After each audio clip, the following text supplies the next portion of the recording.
কেউ কেউ জানতে চান যে কোরবানের সাথে আকিকা দেওয়া যাবে কিনা, কিংবা কোরবানের দিনগুলোতে আকিকা করা বৈধ আছে কিনা। অবশ্যই বৈধ আছে, দেওয়া যাবে।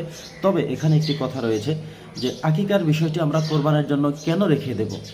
আকিকার সুন্নাহ কিছু পদ্ধতি আছে।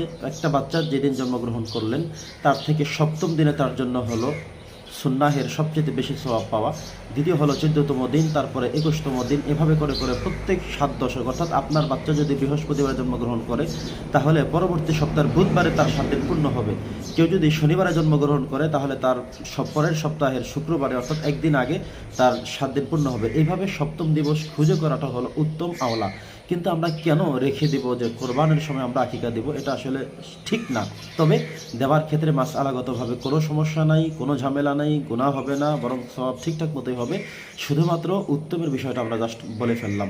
এক্ষেত্রে অনেকে ইচ্ছে করলে শুধুমাত্র ছাগল দিয়ে, ভেড়া দিয়ে করতে পারেন, অথবা যদি কেউ গরুর সাথে সম্পৃক্ত হতে চান তাহলে 7 নামের যে কোনো একটি নামে আপনি যুক্ত হতে পারেন। যদি মেয়ে সন্তান হয়ে থাকে, আর যদি পুত্র সন্তান হয়ে থাকে তাহলে একাধিক নামে, অর্থাৎ 2টি নামে আপনার পক্ষ থেকে, বাচ্চার পক্ষ থেকে আকিকা করতে হয়। এটাই হলো সুন্নাহ পদ্ধতি। আল্লাহ তাআলা আমাদেরকে আমল করবার তৌফিক দান করেন। আসসালামু আলাইকুম ওয়া রাহমাতুল্লাহ।